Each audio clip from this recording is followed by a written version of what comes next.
Hello दोस्तों, good morning, good afternoon, good evening to all of you. I hope आप daily पढ़ रहे हो, फिट हो और हेल्दी हो। ठीक है, तो स्टार्ट करें। और आज से मैं एक थॉट आपको देता हूँ, मेरे साथ आप ये कीजिएगा। एक लंबी सांस लो, take a deep breath, take a deep breath और कहो जो भी हुआ अच्छा हुआ, जो भी होगा अच्छा होगा। हम आए हैं कुछ अच्छा करने।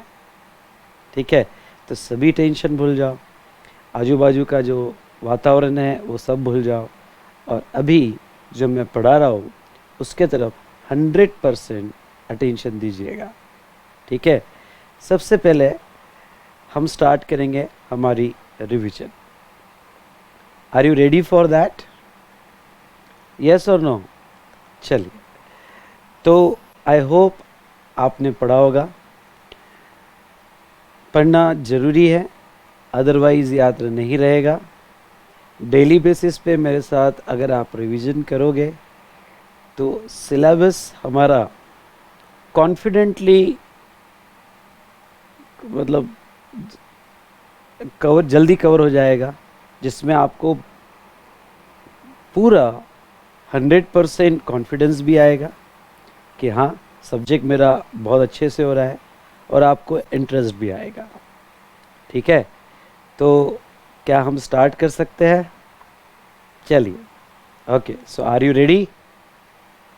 यस और नो? ठीक है, मैं पहले सेक्शन 12 से स्टार्ट करता हूँ, जो हमारा चार्जिंग सेक्शन है।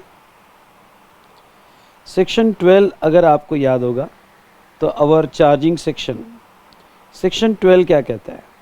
सेक्शन 12 कहता है, except as otherwise provided in this act और any other law for timing force, duties of customs shall be levied at the rate specified in custom tariff act on goods which are imported into India or exported from India. Now, the meaning of first two clauses are कि इस act की या other act की सभी provision अगर contradict करती है section 12 के साथ, तो सेक्शन 12 की प्रोविज़न प्रिवेल नहीं करेगी, अदर प्रोविज़न जो है सेक्शन 12 पे प्रिवेल करेगा। नाउ एक बार यस मेरे साथ पूरा इन्वॉल्व हो जाओ।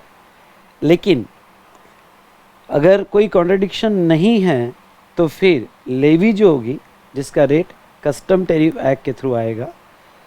अब बेसिक फंडामेंटल्स क्या है लेवी के?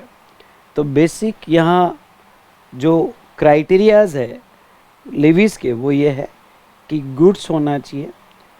ये लेवी कोई ट्रांजैक्शंस पे नहीं है, ये लेवी फिजिकल गुड्स पे है, टेंजिबल प्रॉपर्टी पे है। न गुड्स पे होना चाहिए which are imported into India और एक्सपोर्टेड फ्रॉम इंडिया। बिल्कुल ध्यान से सुनो, नहीं पढ़ा होगा तो मेरी रिवीजन में आपका नुकसान नहीं होगा, कोई आपका यहाँ पे कंसंट्रेशन डाइवर्ट नहीं होना चाहिए। जो मैं कह रहा हूँ मेरे साथ पिक्टोरियल इमेजिनेशन भी करते जाओ, जस्ट फील करते जाओ कि गुड्स आ रहा है, फिजिकली इंडिया में आ रहा है, ओके, और गुड्स इंडिया के बाहर जा रहा है। ठीक है, तो मैं वर्ड्स कहूँगा, आप पिक्चर इमेजिनेशन करो ना। उसके बाद में सेक्शन 222 कहता है गुड्स इंक्लूड्स क्या? वेसल। किसी ने इमेजिनेशन करो मेरे साथ, किसी ने शिप खरीदा, शिपिंग कंपनी है, एयरलाइन कंपनी है, उन्होंने शिप खरीदा, व्हीकल खरीदा, कार है, बस है, ट्रक्स है, what ever it may be, या एयरक्राफ्ट, शिप एयरलाइन कंपनी ने एयरक्राफ्ट खरीदे, पर्सनल चार्टर्ड प्लेन खरीदे। ओके, जितना आप आदत लगाओगे ये पिक्टोरियल इमेजिनेशन की, उतना सब्जेक्ट इजी होते जाएगा और आपको याद रहेगा, उतना आपका इन्वॉल्वमेंट और कंसंट्रेशन बढ़ते जाएगा। Is it clear? तो यहाँ पे वेसल, व्हीकल, एयरक्राफ्ट, स्टोर्स में यहाँ इमेजिन करना कि भाई शिप में बहुत सारे फूड मटेरियल आ रहे हैं, फ्यूल है, स्पेयर पार्ट्स है, एक्स्ट्रा रखा गया है। और उसके साथ साथ ओके फर्नीचर वगैरह whatever the goods in vessel और एयरक्राफ्ट। अब थोड़े वर्ड्स पे ध्यान लाना, whatever the goods in vessel और aircraft includes fuel, spare parts and other article of equipment whether are not for immediate fittings, उसे store कहा जाएगा। और उस पर भी ड्यूटी आ सकती है अगर वो इंडिया में क्लियर होता है। उसके बाद में नेक्स्ट बैगेज पे भी ओके इसमें इमेजिन करना, बैग्स में अगर कोई गुड्स लाते हो यानी belongings with which one travel, आपके पास जो कुछ भी होगा वो बैगेज माना जाएगा। तो इंक्लूडिंग एनिमल्स ऑल्सो, तो सब कुछ जब इंडिया में आप आते हो या इंडिया से जाते हो तो उस पर भी ड्यूटी है। हाँ, उसके लिए सेपरेट चैप्टर है, कंसेशंस हम बाद में देखेंगे। बैगेज की डेफिनेशन जो है includes unaccompanied baggage but does not includes motor vehicle. Just picture imagine करो, मोटर व्हीकल में आप बैठ के आ रहे हो तो मोटर व्हीकल बैगेज नहीं माना जाएगा। उसके बाद में currency and negotiable instrument just for declaration purpose. और लास्ट में any other kind of movable property, ये गुड्स का डेफिनेशन था। उसके बाद में बेटा नेक्स्ट इवेंट था goods which are imported. Import यानी क्या, तो सेक्शन 223 के हिसाब से इम्पोर्ट मीन्स, जस्ट इमेजिन करो टेरिटोरियल वाटर इमेजिन किया आपने। अब टेरिटोरियल वाटर जो इमेजिन किया, bringing into India from a place outside India, मतलब जैसे ही शिप ने, एयरक्राफ्ट ने जिसमें गुड्स आ रहा है टेरिटोरियल वाटर क्रॉस कर दिया, उसे इंपोर्ट कहा जाएगा। हुआ इमेजिन की शिप आ रही है, एयरक्राफ्ट आ रहा है, मेरे साथ कम ऑन इमेजिन करो, जितना सब्जेक्ट को इमेजिन करोगे उतना मज़ा आएगा। तो उसे इंपोर्ट माना जाएगा जब टेरिटोरियल वाटर। लेकिन एक और सिचुएशन इमेजिन करो, यहाँ पे इंडिया यानी क्या, टेरिटोरियल वाटर। लेकिन एक पॉइंट इसमें अभी के अभी इमेजिन करो, अगर एक्सट्रैक्शन ऑफ मिनरल ऑयल और गैसेस चल रहा होगा तो इंडिया 12 नहीं, कहाँ तक माना जाएगा, 200 नॉटिकल माइल्स तक माना जाएगा for extraction of mineral oil और गैसेस के लिए। हाँ, बाकी सब चीज़ों के लिए इंडिया कहाँ माना जाएगा, टेरिटोरियल वाटर। उसके बाद में एक प्रॉब्लम इमेजिन करो, चलो कम ऑन एक प्रॉब्लम इमेजिन करो, मेरे वर्ड्स के साथ अपने पिक्टोरल इमेजिनेशन जो है वो कनेक्ट करो। एक प्रॉब्लम ये था कि शिप इंडिया में आ रही थी और उसने इंडियन टेरिटरी ही यूज़ किया, इंडिया में कहीं पे लैंडिंग नहीं किया और चले गया। इनोसेंट पैसेज ऑफ वेसल जिसे हम ट्रांजिट कहते हैं, या गुड्स इंडिया में क्लियर नहीं हुआ, तो क्या जस्ट टेरिटोरियल वाटर क्रॉस कर दिया था इसलिए ड्यूटी लगा देनी चाहिए। तो यहाँ इस लेवी को क्लैरिफाई किया, एक केस अपार इंडस्ट्री लिमिटेड और garden silk mill limited, okay दोनों में से कोई भी एक केस रेफर किया तो भी चलेगा। अपार ओके इंडस्ट्री लिमिटेड न, अपार जो है यहाँ उसमें ये कहा गया importation commences when goods crosses territorial water. Just imagine the situation, जब टेरिटोरियल वाटर क्रॉस हुआ तो इम्पोर्टेशन कमेंस हुआ, फिर शिप आगे बढ़ रही है, कंटिन्यू है, कंप्लीट। जब शिप पोर्ट पे आ जाएगी, डॉक पे आ जाएगी, गुड्स अनलोड हो जाएंगे, कस्टम कंट्रोल में आ जाएंगे और इम्पोर्टर उसकी बिल ऑफ एंट्री फाइल करेगा, bill of entry for home consumption, ठीक है, तब इम्पोर्टेशन कंप्लीट होगा।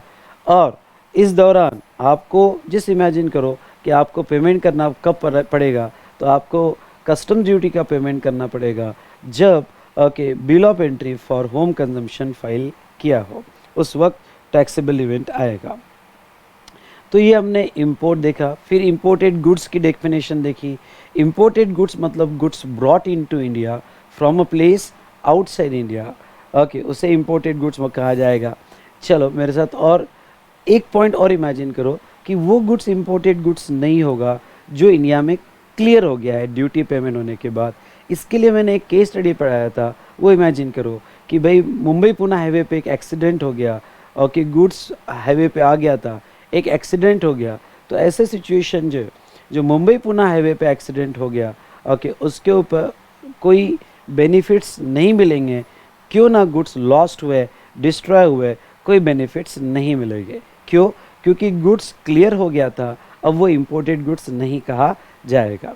ये फिर इंपोर्टर की डेफिनेशन हमने देखी थी, अगर आपको याद होगा तो इंपोर्टर यानी क्या, in relation to any goods, कोई भी गुड्स होगा ये वर्ड आना बहुत ज़रूरी है। In relation to any goods importer. अब दूसरा टाइमिंग, हाँ उस टाइमिंग के दौरान, क्योंकि वो टाइमिंग बड़ा इंपॉर्टेंट फैक्टर है। कौन सा टाइमिंग?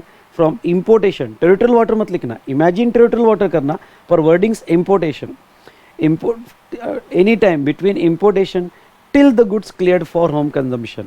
मतलब importation से लेके जब तक गुड्स इंडिया का पार्ट नहीं बनता है तब तक, till clear for home consumption, तीनों में से कोई भी बंदा इंपोर्टर कहा जा सकता है, ओनर या बेनिफिशियल ओनर या any other person holding himself at to be the owner, या ऐसा पर्सन जिसने ओरिजिनली गुड्स इंपोर्ट नहीं किया होगा लेकिन हाई सी सेल हो गई, ट्रांजिट सेल हो गई, और वो ट्रांजिट सेल में ओनरशिप के डॉक्यूमेंट्स उसके पास आ गए हो। उसके बाद में जस्ट इमेजिन करो Indian custom water. Indian custom water क्या था, ध्यान से सुनिएगा। इंडियन कस्टम वाटर बेटा यहाँ पे कि इंडिया और इंडियन कस्टम वाटर में ये डिफरेंसेस है कि इंडिया जो है यहाँ 12 नॉटिकल माइल्स तक लिया जाएगा और Indian custom water 200 nautical miles तक है। Indian custom water custom officers की पावर होती है। इंडिया की डेफिनेशन ये डिसाइड करने के लिए लिया जाता है कि इंडिया में इंपोर्ट हुआ है या नहीं हुआ है। आई रिपीट, इंडिया में इंपोर्ट हुआ है या नहीं हुआ है, ये डिसाइड करने के लिए इंडियन कस्टम वाटर की डेफिनेशन होती है, ठीक है, टैक्सेबल इवेंट क्रिएट करने के लिए। लेकिन इंडियन कस्टम वाटर में जो है वहाँ पे कस्टम ऑफिसर की पावर चलती है। वहाँ तक कोई स्मगलिंग हो रही होगी तो उसे रोक सकते हैं, ओके, या फिर किसी शिप को यहाँ सर्च कर सकते हैं, सीज कर सकते हैं, एक्सेट्रा एक्सेट्रा। ये था इंडियन कस्टम वाटर जो इंडियन एक्सक्लूसिव इकोनॉमिक जोन तक चलेगा, और बे, गल्फ, टाइडल रिवर वगैरह होगी तो वो भी इंडियन कस्टम वाटर का पार्ट मानी जाएगी। Is it clear? उसके बाद में ये तो था इंपोर्ट में। इसमें एक और कंसेप्ट हमने देखा था, होम कंजम्पशन और वेयर हाउसिंग। वेयर हाउसिंग का वो पूरा पिक्चर इमेजिन करो, ओके, गुड्स कस्टम्स एरिया में लैंड हुआ, हमारे पास पैसा नहीं था, ओके, तो हमने वेयर हाउसिंग की बिल ऑफ एंट्री फाइल की, ओके, पहली bill of entry for warehousing होगी, जहाँ बॉन्ड दिया जाएगा, bond amount thrice the duty होगा। एग्ज़ाम में नहीं पूछा जाएगा क्योंकि एक वेयर हाउसिंग चैप्टर नहीं है, लेकिन कुछ कंसेप्ट समझने के लिए ये वेयर हाउसिंग का प्रोविज़न मैं आपको समझा रहा हूँ। उसे into bond bill of entry भी कहा जाता है। नाउ जब गुड्स वेयर हाउस होता है तब कस्टम ड्यूटी नहीं पे होती है, custom without custom duty goods warehouse में चले जाता है। सिर्फ वहाँ पे जो है यहाँ ओनली बॉन्ड एग्जीक्यूट होता है।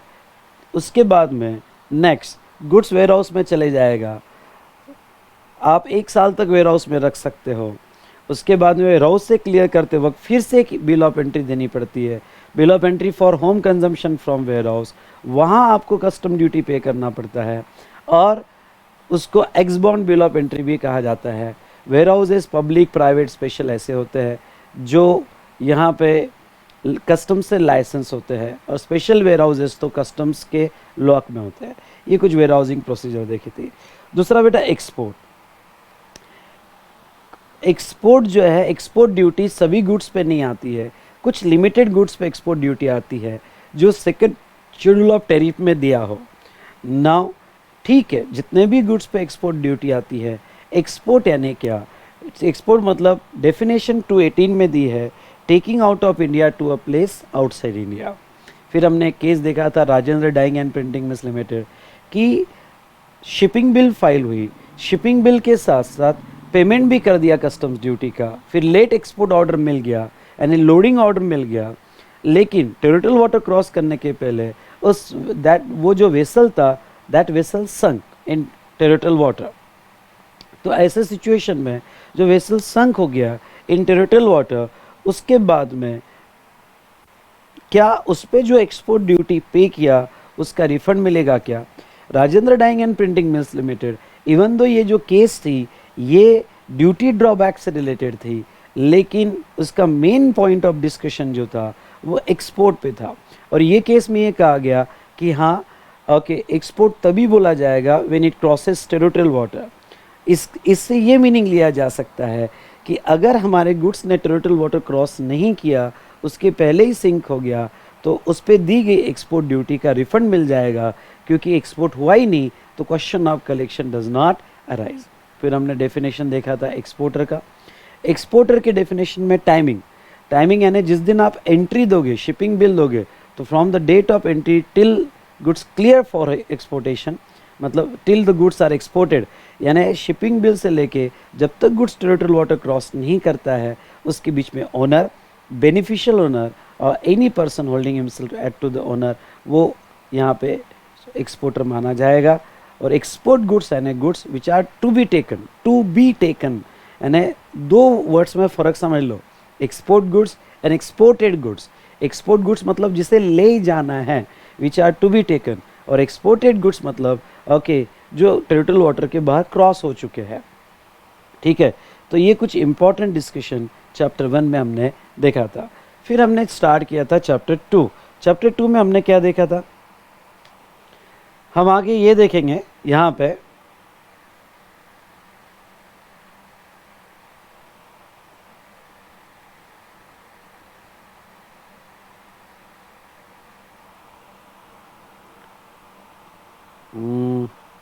चैप्टर 2